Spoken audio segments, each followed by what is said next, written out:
Bonjour les amis, alors aujourd'hui je vais vous parler d'un projet qui a malheureusement pas bien fonctionné. Alors je voulais pas vraiment vous en parler parce que quand les projets fonctionnent pas, on n'a pas vraiment envie de causer de nos défaites. Il n'y a pas que toujours des succès dans la vie, il y a aussi des fois des échecs.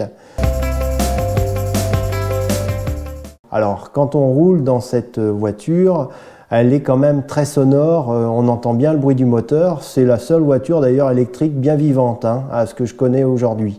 J'aurais aimé justement l'insonoriser puisque j'ai installé un poste. Souvenez-vous, j'avais fabriqué un petit autoradio. Moi je fais 4 x 5 km tous les jours et c'est pas déplaisant d'avoir son autoradio dans l'ami. Sans parler de mettre l'enceinte Boom 3 avec son téléphone, enfin bon, il faut toujours appairer, c'est pénible, on n'a pas forcément la radio tout de suite sous la main. Donc je m'étais mis en quête de réduire le bruit drastiquement sur l'ami. Le moteur, toute la pignonnerie d'engrenage, tout ça, ça fait du bruit, ça génère énormément de bruit, des vibrations, etc. J'ai réalisé avec tout un tas de cartons une sorte de sarcophage que j'ai mis au-dessus du moteur. Ça a réduit énormément le bruit, enfin énormément, on a beaucoup gagné. Donc on avait un bruit plus, on va pas dire moins aigu, plus grave, plus lound, et du coup c'est agréable.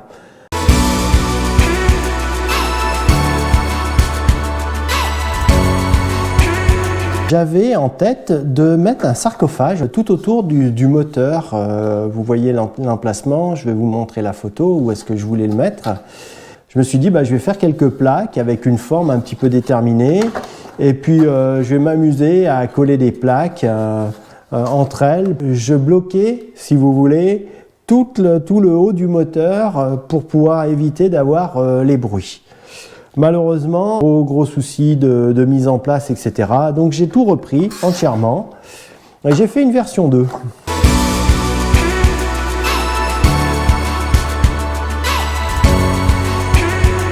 C'est celle-ci. Donc en fait derrière j'ai enveloppé en fait, si vous voulez, toutes les fixations du moteur. Malheureusement, quand on regarde ici, je m'étais trompé un petit peu dans les cotes et du coup c'était pas convaincant non plus. Donc j'ai refait une troisième version.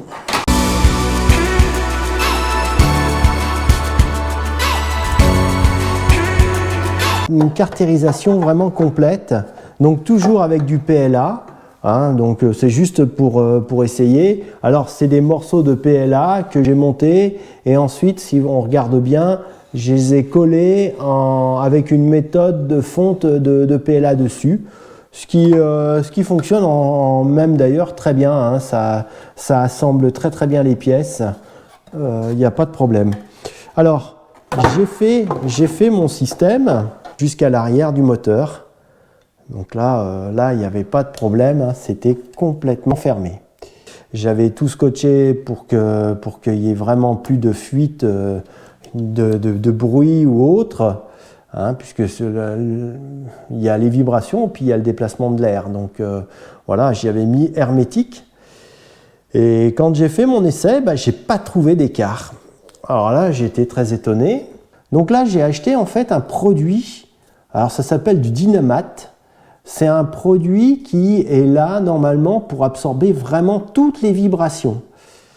Alors ça coûte très cher au mètre carré, puisque là pour la petite pièce là de rien du tout, là je crois que je dois avoir 3 ou 4 euros dans les mains.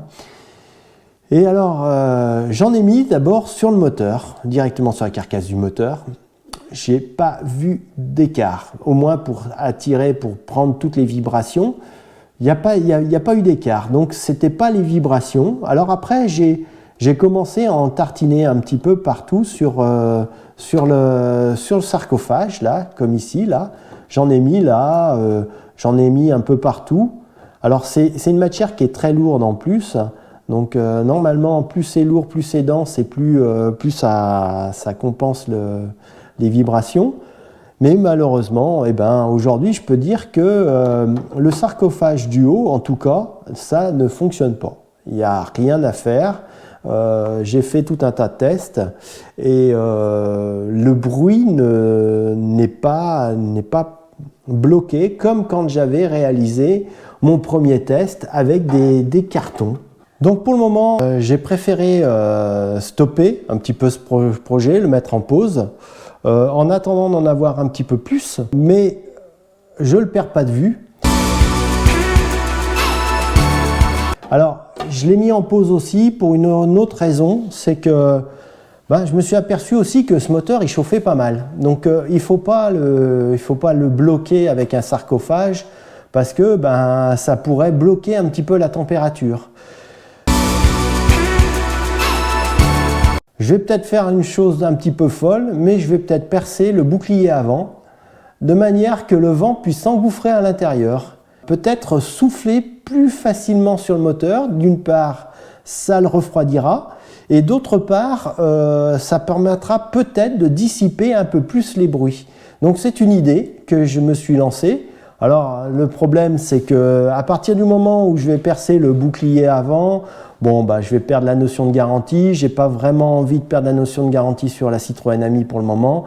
Donc je rachète un bouclier d'essai où là je vais m'amuser à percer dessus, etc.